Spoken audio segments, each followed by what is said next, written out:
You are listening to 600 Second Saga. Today's feature is No One Likes the Grim Reaper by Letendre. The other side is a shady bar over on the bad side of Necropolis. The bartender, an old dusty Renaissance ghost, grumpily takes my order and slides it toward me. I'm just bringing it to my lips when there's a tap on my shoulder. I turn around to see a young-looking spirit with Greek letters tattooed on his arm, grinning at me. "You're a sweet kitty. Tell me, what's a delicate flower like you doing here?" "Go away." "Oh, a feisty one. Come on, sweetheart, what's your name?" I finish my drink without breathing and turn to the young ghost with an icy stare. "Reaper." The bar goes silent. The young ghost steps back, horrified. From the corner of my eye, I can see a pirate pull out a saber. No one likes the Grim Reaper. "You're a monster!" I can't dodge the bottle thrown at me, and it shatters on my forearm, leaving deep gashes in it. Blood drips down to the floor. Clenching my teeth, I hiss a single word. "Cerberus." A dark purple glow emerges from the scarlet droplets on the floor, bringing forth my growling dog, 3-headed Cerberus. "Hold them back for me, boy." Cerberus prevents anyone from getting in my way while I conjure a gateway. "Ostium." I run through the purple portal and stumble into my house. The portal closes behind me, and I summon Cerberus back. He has a gash on his leg, and all his heads whine and snuggle me. I touch the wound with my bloodied hand. "Curare." The cut closes, but sadly this magic doesn't work on me, and I need bandages. I clumsily wrap my arm, hoping for the best. The next few days are spent in a fairly usual way. However, by the end of the week, I'm unusually tired. My eyes are so dry it hurts to keep them open. When I slip into my bed, Cerberus heads around me. I fall asleep before I even manage to blow the candles. The next morning, I can't get up. My arm hurts and my skin is burning. "Boy, get help."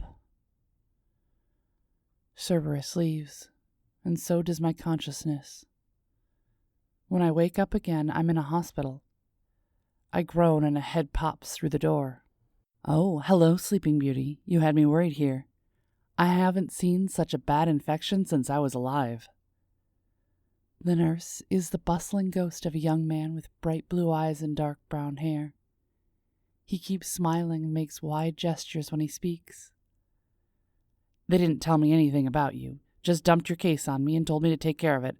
I don't even know your name." "I have a lot of those."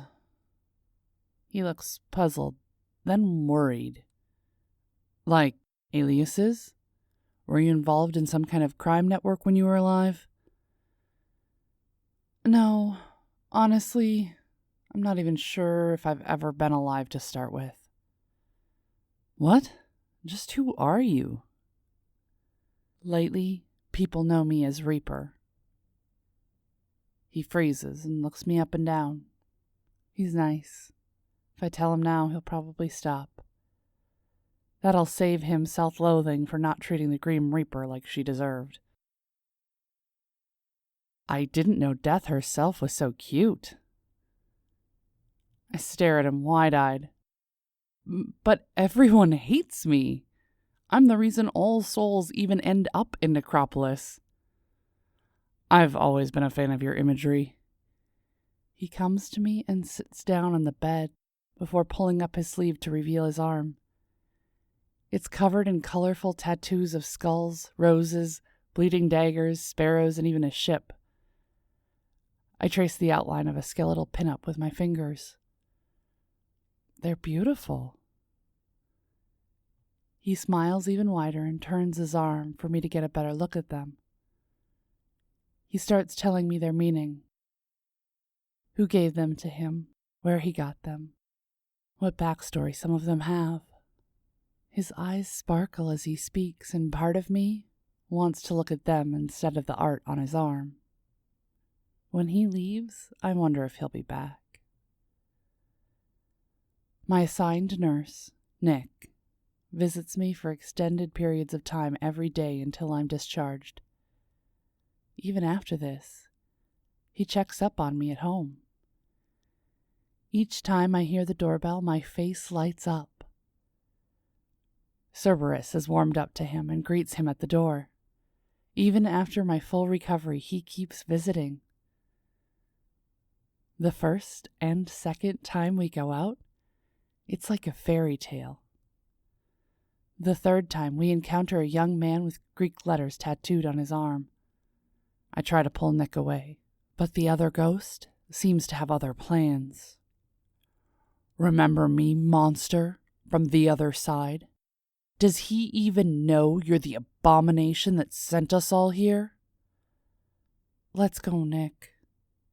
More ghosts suddenly surround us. "Oh no, devil, you're not going anywhere." He pulls out a switchblade and runs toward me. Before I have time to react, Nick pushes me away.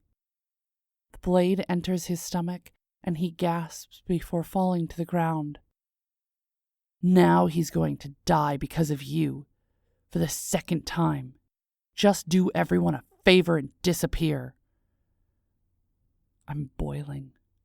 I dig my nails so hard in my palm it bleeds. A single drop falls to the ground. I hiss the most terrifying death spell in existence. Exilium. His eyes turn wide with fear, just before he's banished into the void between the land of the living and that of the deceased. The other ghosts desert the area. I'm left alone and drop to my knees and find a coughing and hacking Nick. I press my bleeding hand to his wound. "Curare!"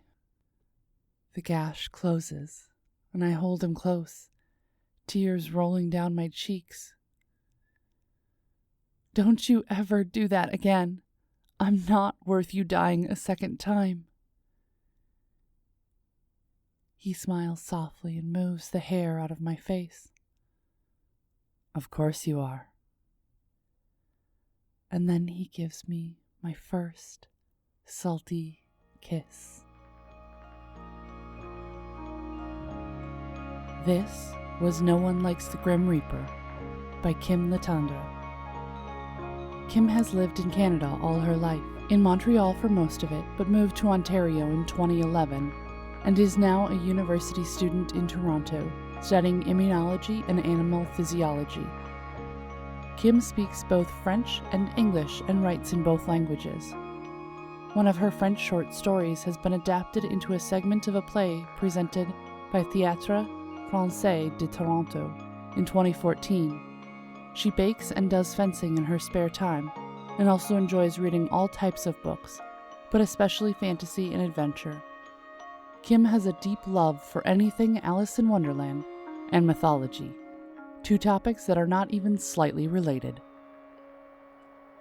Music is provided by Mads. Learn more about 600 Second Saga, our authors, how to submit your flash fiction, and how to support the podcast in the show notes. This has been Mariah Avix and 600 Second Saga.